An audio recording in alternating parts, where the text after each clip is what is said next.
છો બોટાદ? આજે આપણે બોટાદથી દૂર એટલે કે 25 કિલોમીટરના અંતરે આવેલું રાણપુર, જ્યાં આવેલો છે રાણજી ગોહિલનો રાણાગઢ.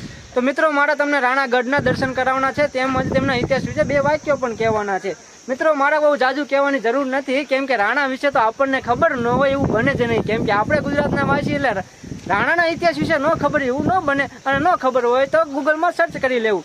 અને મારે 2 શબ્દો કહેવા હોય કે જો રાણજી ગોહિલે 84 રાણીઓ હતી, અને એવું કહેવાય છે કે કનારે આવેલા દુશ્મન અચાનક આવી ગયા, અને રાણજી ગોહિલને ખબર પડે છે કે કનારે દુશ્મન આવી ગયા છે, અને જો રાણજી ગોહિલ જાય છે યુદ્ધ લડવા, અને 84 રાણીઓને વચન આપે છે કે જ્યાં સુધી હું યુદ્ધમાં જીવિત છું ત્યાં સુધી મારા રથ ઉપર ધોળી ધજા ફરકતી છે.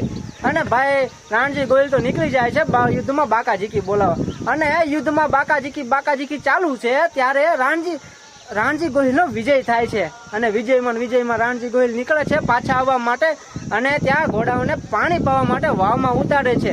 વાવમાં ઉતારની સાથે અચાનક એવું થાય છે કે રાણજી ગોહિલની રથ ઉપરની ધજા દેખાવતી બંધ થઈ જાય છે, અને એવું કહેવાય છે કે 84 રાણીઓને રાજપુત્રણીઓને એમ લાગે છે કે રાણજી ગોહિલ મૃત્યુ પામ્યા છે, અને એકાદેકમાં એક 84 જીવ કૂવામાં છલાંગ મારી દે છે, અને પોતે બલિદાન આપી દે છે પોતાના ગઢ પાસે. અને કહેવાય છે કે 84 રાણીઓ પોતાના કૂવામાં બલિદાન આપી દે છે.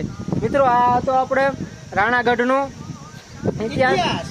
તો વિડીયોમાં બન્યા રહેજો, આપણે તમને ગઢને પણ દેખાડવાનો છે, અને ત્યાંથી દેખાતો સુંદર નજારાના પણ દર્શન કરાવવાના છે. અને જો તમે અમારી ચેનલમાં નવા હોય તો લાઈક, શેર અને સબસ્ક્રાઇબ કરી દેજો. ચાલો મળીએ ગઢમાં.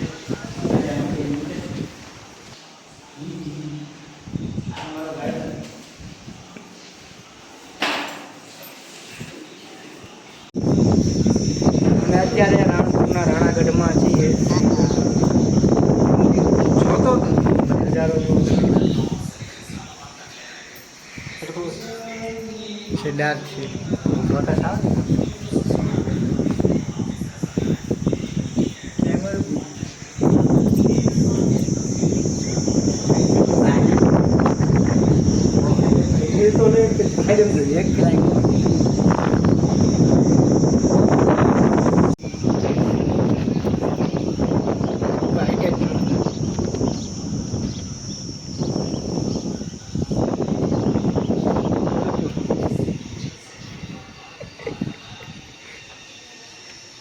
મિત્રો, અહીં ગુફામાં માતાજીના પણ દર્શન કરવાના છે. માતાજીનું મંદિર છે, તમને દર્શન કરાવીએ.